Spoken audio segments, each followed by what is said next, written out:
Hey everyone, Eric Thompson here. Hope that you are doing well.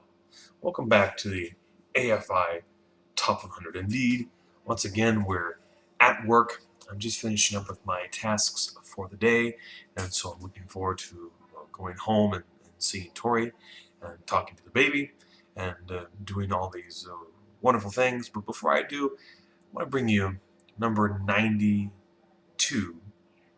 Goodfellas. Now, before we get there, two things. One, I'm sorry if this video was a little uh, bouncy or jumpy.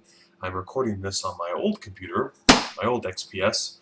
It's not quite as fast as the one I have at home, so it works pretty well. But sometimes the video doesn't quite sync up like I'd like it to, and I apologize for that. And two, I mentioned it there, and I'm glad to say, in case you have not noticed, that there is a new Thompson on the scene. I guess if we can see a little picture of him or her. There you go. That is my child, little baby Thompson. And so if you haven't seen the little vlog that Tori and I posted last week, I'll include it in the description. Go over and check it out. You can hear us talk about it a little bit and her pregnancy, and there's a little bit recorded there from our visit to the OB doctor, and you get to see the ultrasound and hear the heartbeat and all of that. And so we're so excited, and wow, what a great response to that video. Almost 250 views, which is really cool, and we broke 5,000 views before Easter. Not because of the film review, of course. No one watches this, but everyone loves a baby, and so we're so excited. So thank you for your prayers and all your support and excitement. Unrelated to babies, number 92, Goodfellas. Henry Hill, played by the estimable Ray Liotta, grows up in Little Italy in New York and aspires to be a gangster, of course. And he gets into it by sort of, well, I mean, he positions himself in such a way that he starts to work for gangsters at a young age, even when he's in elementary school, for the Lucchese family.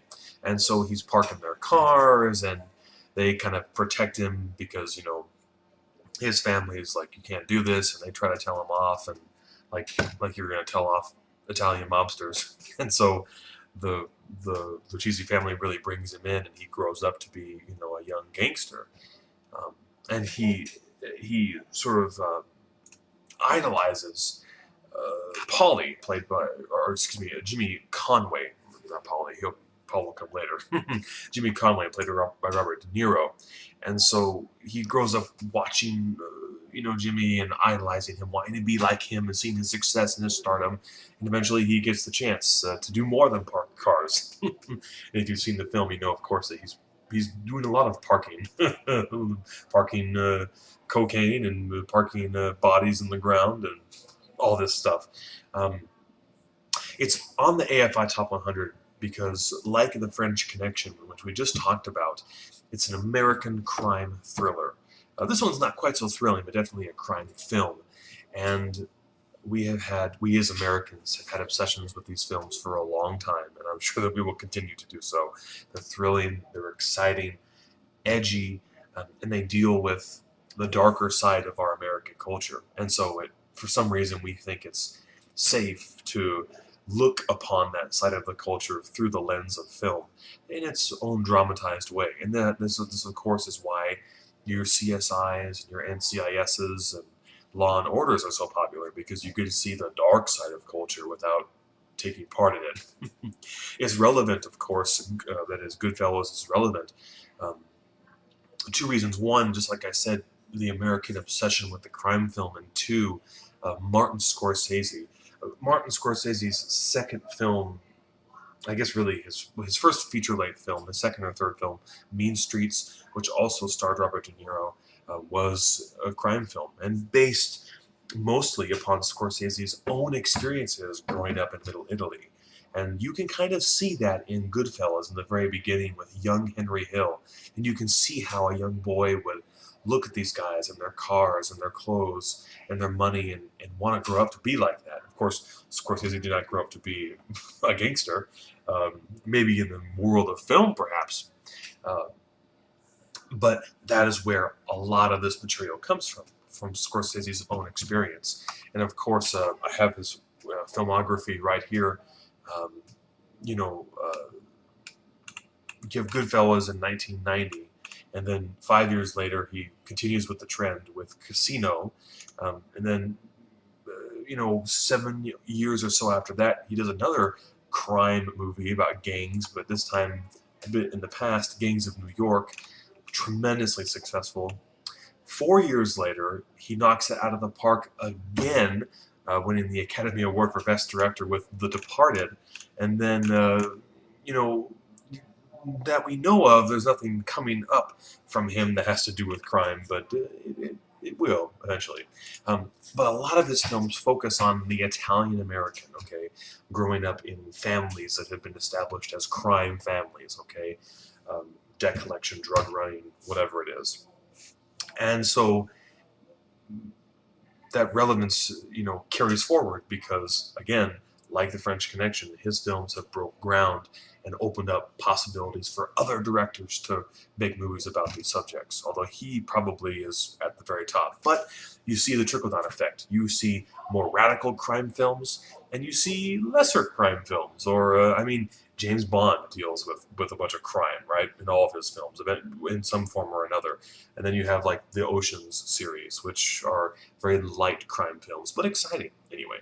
So, thank you, Martin Scorsese, for giving that to us, along with so many other greats, Raging Bull and Taxi Driver and Hugo and so forth. Now, in a movie like this, as rough as this film is there some divinity to be found? Well, I think something that struck me, even watching it the first time many years ago, was the relationship between Henry and Jimmy.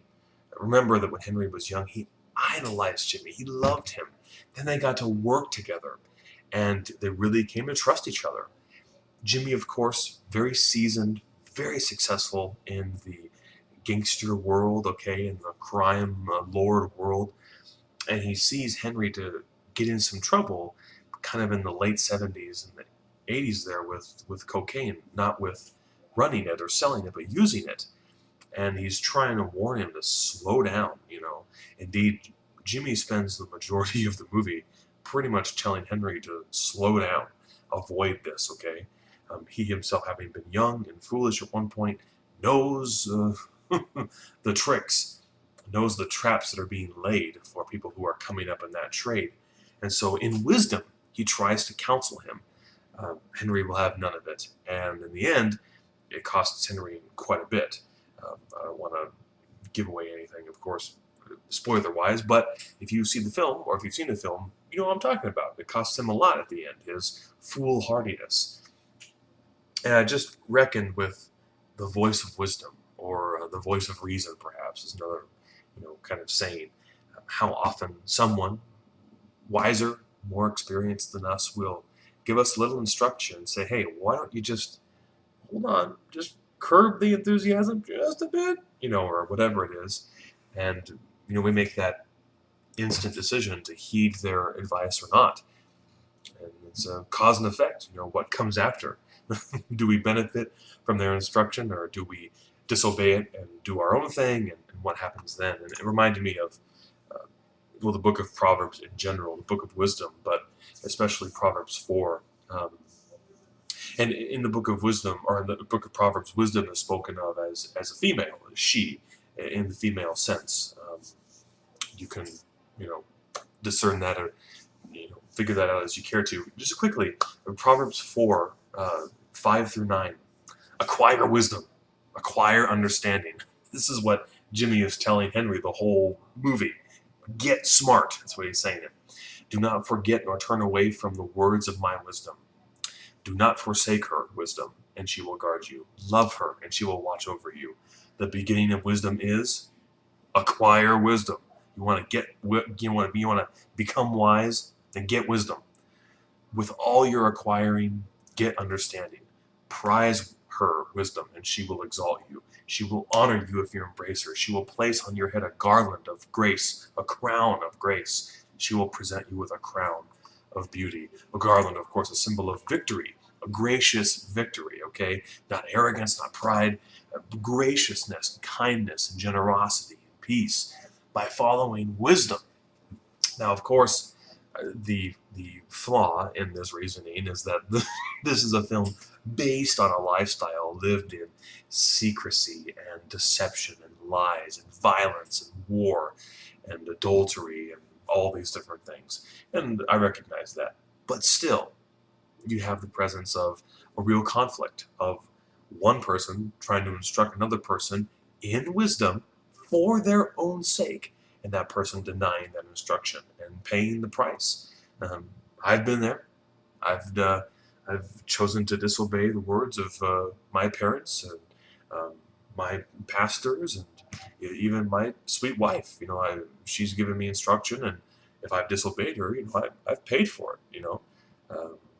Cause and effect. And so perhaps in your life, as I said, you can see that same thing playing out.